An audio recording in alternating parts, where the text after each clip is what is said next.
পুরা ট্রমার ভিতরে ছিল। এই একটু পর পর ও জেগে উঠে চিৎকার করে, না আমাকে ছেড়ে দাও, মেরো না মেরো না। পরে বুঝতে পারলাম যে ও আসলে ভয়ের জায়গা থেকে একটু ট্রমাইজমের মধ্যে চলে গেছে। কারাগার, আমি সবসময় বলি শিক্ষালয়ে যাওয়ার পরে আমি অনেকেই ডিরেক্টলি দেখা হয়েছে, অনেকে ইনডিরেক্টলি দেখা হয়েছে। তার মধ্যে যে নামটা বলেন তৌহিদ আফ্রিদি, ও আমার বাচ্চার মতো, কারণ ওর বাবা সাথী ভাই আমাদের খুব শ্রদ্ধেয় মানুষ। সেই মানুষটাও জেলখানায় রয়েছে। এবং প্রথম যেদিন ও অ্যারেস্ট হওয়ার পরে কারাগারে গিয়ে ঘেটে যখন বলেছে যে তাকে রাতের বেলায় কোন রুমে রাখা যায়, কারণ ওই রুম তো আর তার জন্য প্রিপার্ট করা থাকে না, কারোর জন্য থাকে না, তখন সে বলেছে, আমার নাম বলেছে গেটে যে আমাকে তার রুমে রেখে আসেন।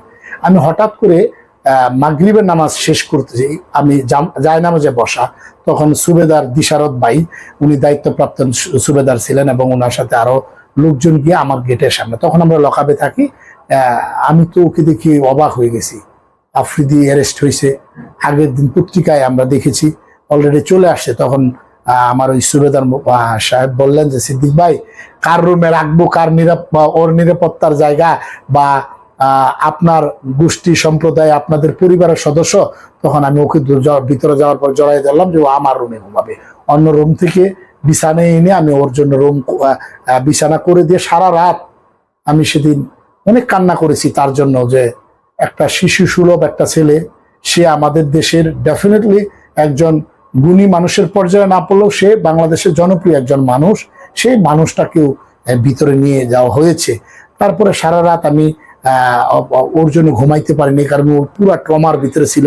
এই একটু পর পর ও জেগে উঠে চিৎকার করে, না আমাকে ছেড়ে দাও, মেরো না মেরো না। পরে বুঝতে পারলাম যে ও আসলে ভয়ের জায়গা থেকে একটু ট্রমাইজমের মধ্যে চলে গেছে। তারপরে ওকে নানান ধরনের খাবার খাওয়ানোর চেষ্টা করলাম, যা ছিল সেগুলোই। তারপরে রাতে আমি তাহাজ্জুদের নামাজ পড়েছি, সেদিন আমি ঘুমাইনি। তাহাজ্জুদের নামাজ থেকে আমি যেহেতু রেগুলার তাহাজ্জুদের নামাজ পড়তাম, তা সারাটা মানে নামাজ আমি নামাজ পড়েছি।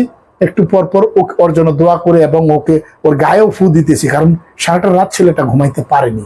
পরবর্তীতে আরো কিছু পরিচিত মানুষ, সাথী ভাই তখনও যায় নাই জেলখানায়, তখন আমাদের কিছু গুণী যারা আমরা শাপলা ছেলে ছিলেন, তারা পরের দিন সকালে একটা রুমে বসে আমি বললাম যে বেটার হয় একটা ভালো রুমে রেখে ওর ইয়াং বয়সে ছেলেদের সাথে রাখলে ও কিছুটা স্বাভাবিক হবে।